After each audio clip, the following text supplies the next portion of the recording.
오늘도 귀한 예배로 인도하신 하나님, 이 예배에 하나님의 나라가 이루어지도록 역사해 주옵소서. 감사드리며 예수 그리스도의 이름으로 기도하옵나이다. 아멘.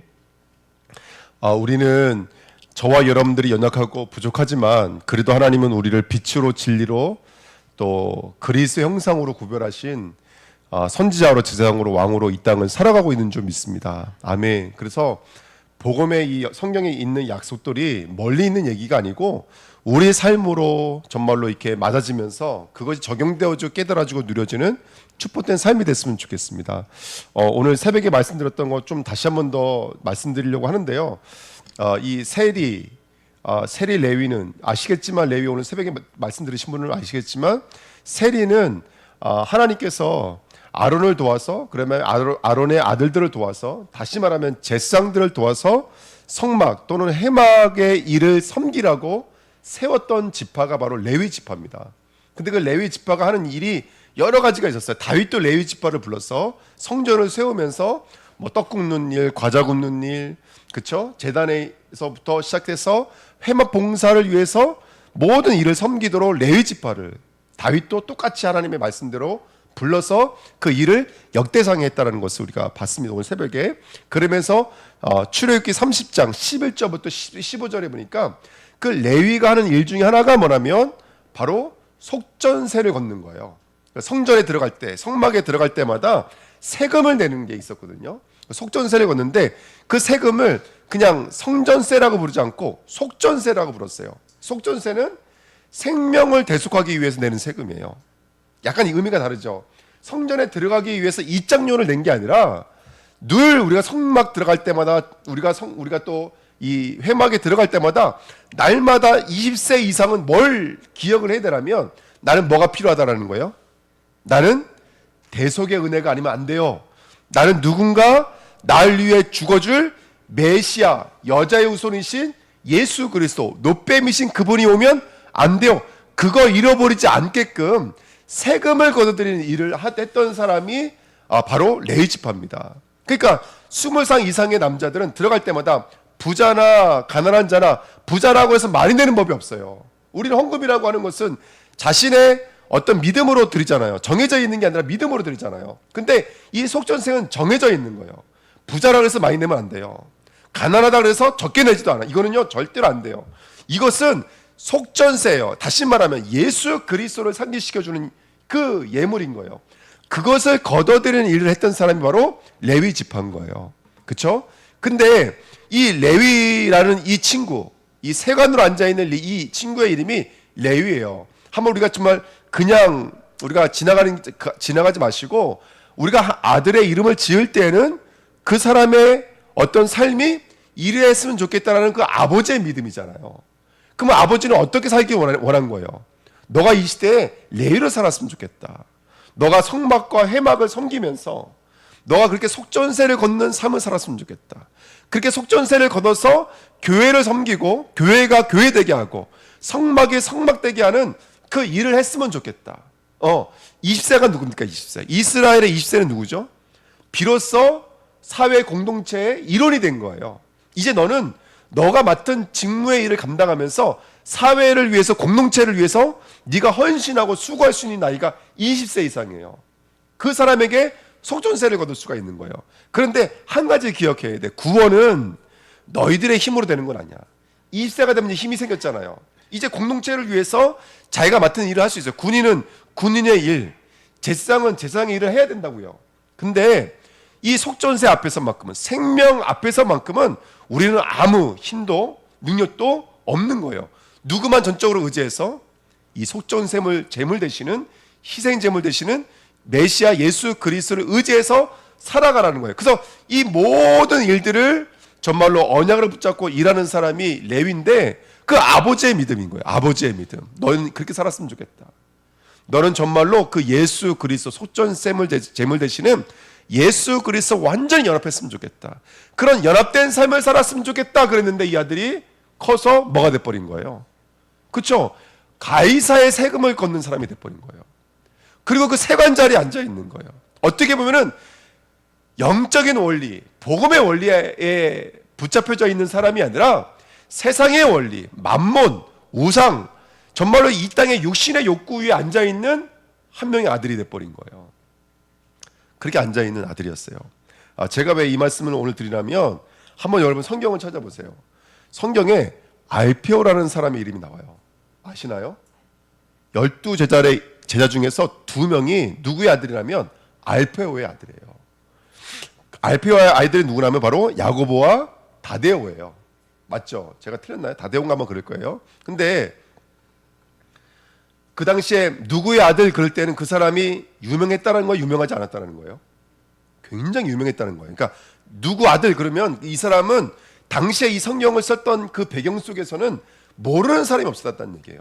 근데 제가 오늘 찾아보니까 알피오라는 사람이 마태복음에서도 나오고 마가복음에서도 나오고 마가복음에서도 나오고 누가복음에서도 나오고 심지어는요 사도행전 1장에서도 나와요. 거기 뭐라고 나와 있냐면 알페오 아들 야고보, 다데오. 대부분 야고보와 다데오는 예수님의 제자니까 많이 나오고 한 명이 더 나와요. 누가 나오냐면 셀롯이라고 하는 시몬도 나와요. 아마 이 사람은 예수의 제자이기는 하지만 아마 이름 없이 정말로 이렇게 하나님 나라를 위해서 쓰임 받았던 제자 같아요. 그래서 그 사도행전도 나오는 거 보니까 예수의 부활을 목격하고 정말로 초대교회 이 복음 전파를 위해서 아주 열심히 쓰임 받았던 아들 중에 하나가 바로 셀롯인 시몬이었던 것 같아요. 근데 이 알페오에게는 숨어있던 아들이 한 명 더 있던 거 아십니까? 숨어있던 아들이 한 명 더 있었어요. 그걸 마가가 지적을 하고 있는 거예요. 아까 우리 읽었잖아요. 마가복음에 2장 13절 말씀 보세요. 예, 14절이죠. 14절. 여기 뭐라고 써 있어요? 지나가시다가 알페오의 아들 레위가 새가 앉아 있는 것을 보시고 여기만 써 있어요. 마태복음, 마가복음에는 안 써 있어요. 누가복음에도 안 써 있어요. 근데 여기만 써 있어요. 그러니까 이 알페오의 아들 중에 숨은 아들이 하나 더 있었어요. 그 아들이 누구예요? 마태예요, 마태. 예. 레위예요, 레위. 근데 왜 이름이 다른 성경에서는 빠졌을까요, 여러분들? 심지어 마태복음을 쓴 자기가 알페오의 아들이라는 얘기를 안 쓰고 뭐라고 쓴 줄 아세요? 여기 마태복음 10장에는요. 이렇게 써 있어요. 세리 마태. 짧게 써 있어요.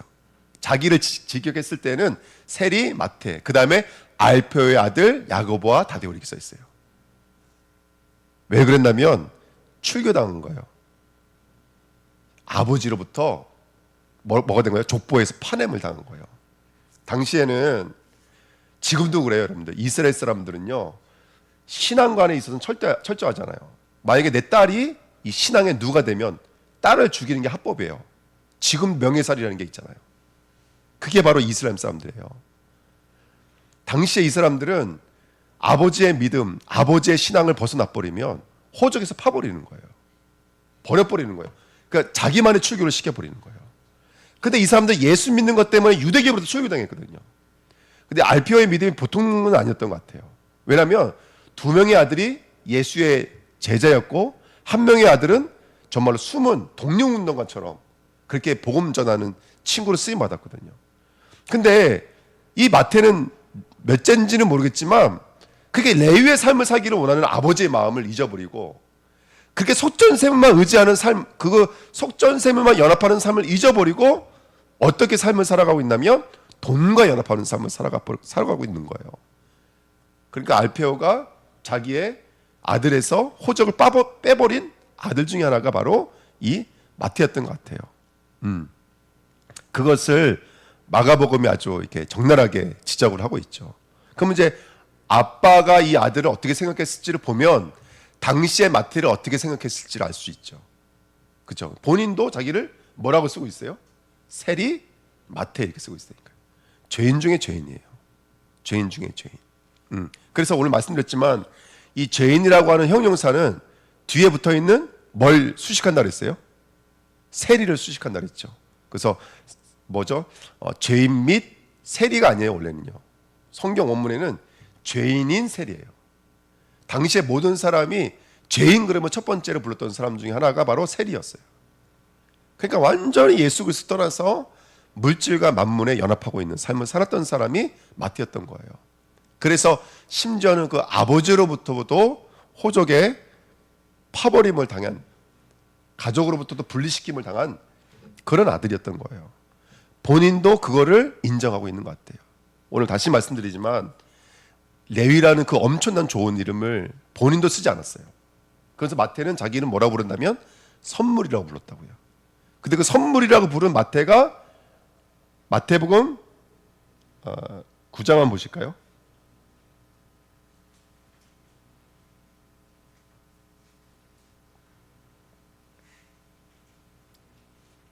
여기도 똑같이 써 있죠. 마태복음 9장에 보니까 여기도 세관에 앉아 있어요. 그러면서 이제 예수를 따릅니다.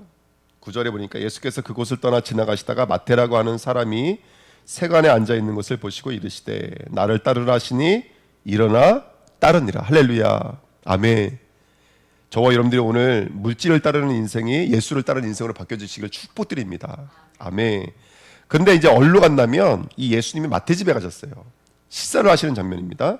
예수께서 마태의 집에서 앉아 음식을 잡수실 때 많은 세리와 죄인들이 와서 예수와 그의 제자가 함께 앉았더니 바리새인들이 보고 그의 제자들에게 이르되 어찌하여 너의 선생은 세리와 죄인들과 함께 잡수시는가.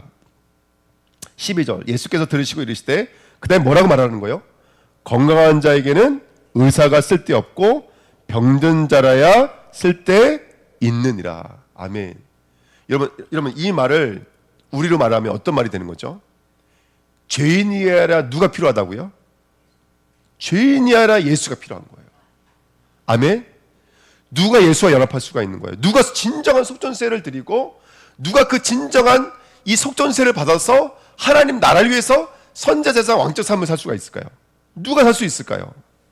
죄인인 자가 레위의 축복을 누릴 수가 있는 거예요. 아멘. 이 말을 반대로 말하면 이거예요. 누가 의사가 될 수 있는 거예요? 누가 의사를 필요로 한다고요?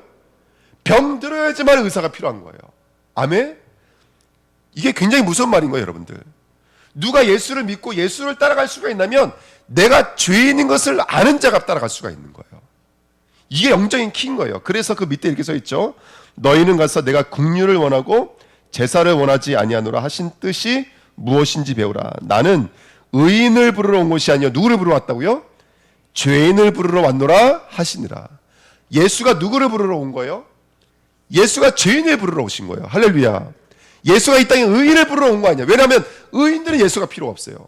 바리새인들과 사두개인들은 예수가 필요가 없는 거예요. 누가 예수가 필요하냐면 내가 죄인인 것을 아는 자가 예수가 필요한 거예요. 누가 예수와 연합할 수가 있냐면 누가 물질과 의지하지 않고 누가 세상을 의지하지 않고 누가 자기 힘을 의지하지 않고 진짜 메시아 예수 그리스도를 의지하면 본인이 죄인인 것을 아는 자가 예수를 의지할 수가 있는 거예요. 이게 레위를 통해서 우리에게 말씀하시는 축복인 줄 믿습니다. 이 말씀을 좀 이해하기 위해서 우리가 알 수 있는 성경이 뭐냐면 로마서 8장이에요. 로마서 8장에 이렇게 말씀하죠. 누가 우리를 고발하리요? 누가 우리를 대적하리요? 누가 우리를 정죄하리요? 이 땅에 어떤 칼이나 적신이냐 사랑이나 그 어떤 천사들도 그리스도 예수 안에 있는 하나님의 사랑에서 우리를 끊을 수 있어요? 없어요? 없어요. 여러분 잘 들어보십시오. 저와 여러분들 질병이 우리를 하나님에게서 빼앗을 수가 없는 거예요. 아멘. 이제 레위에게서는요 마귀도 마귀가 되지 않아요. 아멘. 모든 것이 협력하여 뭐가 돼버렸어요? 이제는요 손이 돼버렸어요. 이게 바로 대적하리요 고발하리요 정죄하리요 이런 뜻이에요. 이제 마귀가 되지가 않아요. 마귀의 역사가 우리로 하여금 뭘로 이끄시는 우리를 선으로 이끄시는 하나님의 통로가 돼버린 거예요. 아멘. 이게 마태가 자기 이름을 마태라고 부른 하나님의 은혜예요. 할렐루야. 저는 우리 주은혜교회가 이제 이번 주 한 주간 이 마태에 대한 것을 공부하면서 저와 여러분들에게 있어서 가장 중요한 영적인 사실을 볼 수 있는 귀한 은혜가 있었으면 좋겠습니다. 제가 요즘에 이재만 목사님 말씀 많이 해서 죄송스러운데요. 이제 목사님 모시고 이제 가끔씩 이렇게 왔다 갔다 하면 목사님이 뜬금없이 말씀하실 때가 있어요. 그래서 약간 당황할 때가 있어요. 요번에 병원에 갔다 오는데 목사님이 아무 말씀 안 하시고 가만히 앉아 계시다가 갑자기 이런 말씀을 하시는 거예요. 너희는 흙이니 흙으로 돌아갈지니라. 병원에 있는데 갑자기 너는 흙이니 흙으로 돌아갈지니라. 그러면서 뭐죠? 그 말씀 있잖아요. 열심히 땅을 일궜는데 뭐밖에 안 나온다고요? 가시덤불과 엉겅퀴밖에 안 나와요. 그 구절을 그냥 쭉 암기하듯이 읽어내시고, 그리고서는 저한테 이게 무슨 왜 이 말을 하시는지 아무 말씀도 안 하시고 그냥 그 말씀 하시는 거예요. 그 말씀을. 근데 저는 근데 그날 그 말씀하셨는데 그만큼 아무 말씀 안 하셨거든요. 근데 그 말씀에 되게 많이 은혜를 받았어요. 그러니까 목사님이 이제 요번에 이제 병원을 갔다 왔는데, 이제 병원에서 뭐라고 말을 했냐면 이렇게 말을 하신 거예요. 그 폐까지 전이됐다고 저는 알고 있잖아요. 그래서 병원에서 이제 이 호르몬으로도 전이된 암을 잡을 수가 있다라고 이제 얘기가 된 거예요. 근데 가서 얘기를 들어보니까 이 폐에 있는 암이 전립선 때문에 생긴 암이 아닐 수 있다라고 그 의사가 말을 한 거예요. 왜냐하면 일단 첫 번째는 전립선에 있는 암이 폐로 전이되는 경우가 많지가 않고 있긴 있대요. 두 번째, 전이되는 암은 대부분 폐 겉에 붙어 있대요. 그 조향을 뜯어서 확인할 수가 있다라는 거예요. 근데 이제 목사님에게 생긴 암은 폐 안에 있는 거예요. 그것도 하나 개가 아니라 여러 개가 있는 거예요. 그러니까 함부로 이거를 폐를 한번 손상되면 복구가 안 되니까. 그래서 이게 끄집어내기가 참 불편한 곳에 있다고 말을 하더라고요. 그래서 일단은 호르몬으로 한 달간 경과를 지켜봐서 이게 줄어들지 않으면 그러면 또 다른 암을 갖고 계신 거예요. 또 다른 암을. 뿌리가 다른 암이라고 이렇게 말을 하더라고요. 그래서 가만 앉으셔서 목사님이 하신 말씀이 그거였어요. 너희는 흙이니 흙으로 돌아갈지니라. 우리가 열심히 수고하고 노력하지만 뭐밖에 안 나와요? 가시덤불과 엉겅퀴밖에 안 나와요. 그래서 저는 이제 그 말씀들이 이번 주 강단 말씀이랑 비교를 해보면서 이런 느낌이 됐어요. 20살 아들들. 우리가 드디어 내가 뭔가를 할 수 있는 힘이 있는 나이예요. 근데 마태에게 오늘 그 세관에 대한 얘기를 하시면서 오늘 새벽에 말씀드렸잖아요. 예수님께서 속전세를 안 내고 성전에 들어가시니까 가버나움에 있는 레위들이 뭐라 그래요? 왜 너희 주인은 세금을 안 내시느냐? 그 얘기를 예수님이 듣고 베드로에게 뭐라 그래요? 저 물고기를 잡아다가 뭐라 그랬어요, 여러분들? 예, 그 입속에 있는 한 세겔을 나와 너를 위해 내라. 아까 우리 전사님이 말씀하셨던 거, 그 한 세겔은 바로 나를 위해 속전세물이 되신 예수 그리스도와 연합하고 있는 우리를 말하는 것이거든요. 그래서 비로소 하나가 된다는 의미를 갖고 있는데, 여러분 잘 들어보십시오. 그 예수가 왜 멋있는 왕자의 모습이 아니라 어떨 땐 노뱀이라고 자기를 설명하시고 어떨 때는 물고기라고 말씀하실까요? 그렇죠? 오늘 본문에 내가 의인을 부르러 온 것이 아니라 뭘 부르러 왔다고요? 죄인을 부르러 왔다. 그걸 원문으로 파자해서 그대로 읽으면 무슨 뜻인지 아십니까? 나는 죄에 대해서 너희들에게 다르게 생각하게 하기 위해서 왔다, 이런 뜻이에요. 죄에 대해서 다르게 생각하게 하기 위해서 왔다. 또 다른 말로 하면 마귀에 대해서 다르게 생각하게 하기 위해서 왔다. 이전에 우리가 예수를 만나기 전까지만 해도 마귀와 죄는 뭐였어요? 적이었어요. 버려져야 되는 거예요. 그럼 기피 대상이었어요. 가까이 하기 싫은 거였고. 근데 구원을 받은 저와 여러분들에게는 그것이 우리를 누구께로 인도하는 몽환 선생의 역할을 하고 있다는 우리는 알고 있어요. 예수께로 인도한다는 사실을 알고 있는 거예요. 이종환 목사님의 그 고백이 저에게는 그렇게 들려요. 이 육신의 질병을 통해서 지금 이종환 목사님 누구에게 나가고 계시는 거예요? 그리스도께 나가고 계시는 거예요. 그 저에게 뭐라고 이렇게 말씀하시는 거예요. 자기가 지금 여기 이 자리에 와서 병이 고침받는 게 목적이 아니고, 사실은 살게 하신다면, 병을 고쳐서 더 살게 하신다면 내가 무엇 때문에 살아야 되는지를 발견케 하시고, 그리고 혹시라도 나를 걷어 가신다면 그 뜻에도 순종할 수 있는 믿음. 아멘. 그게 바로 그 짧은 성경 구절의 고백인 거예요. 그러니까 하나님, 내가 이 질병도 왜 주셨는지 다르게 생각하는 저와 여러분들이 오늘 그 믿음을 얻는 시간표가 됐으면 좋겠습니다. 아멘. 저는요, 죄라고 하면, 문제라고 하면 무조건 그것은 기피 대상이라고 생각했거든요. 근데 성경을 보니까 율법이 우리를 누구께로 인도하고 가시냐면 그리스도께로 인도하시는 거예요. 마태가 자기가 세간의 자리에 앉았다는 나를 보면서 비로소 그 속전세가 누구를 위한 속전세라는 걸 깨달은 거예요. 너의 속전세를 걷는 자가 아니라 나의 속전세를 끄집어내는 자가 돼버린 거예요.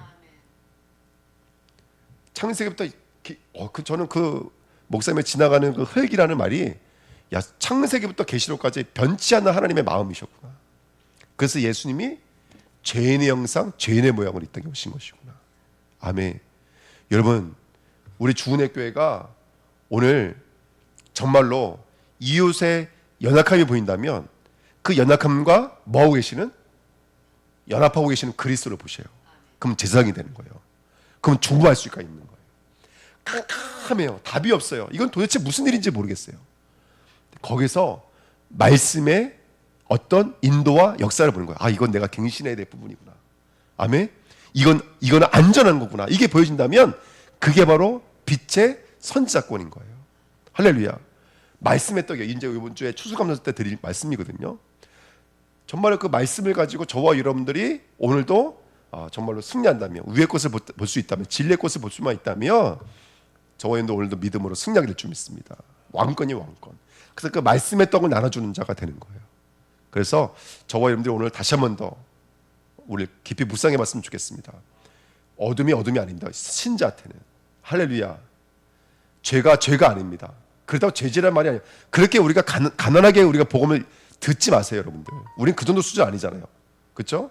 정말로 우리 연약함을 가지고 나는 예수가 필요하다는 것을 아는 마태예요. 그때야 비로소 레위의 삶을 살게 되는 거예요. 그게 바로 선지자, 제사장, 왕권의 축복인 줄 믿습니다. 오늘도 그 길을 걸어가시는 저와 여러분 되시기를 예수님의 이름으로 부탁드립니다. 아멘. 우리 찬송가 한 장 하실까요? 우리 찬송가 288장입니다.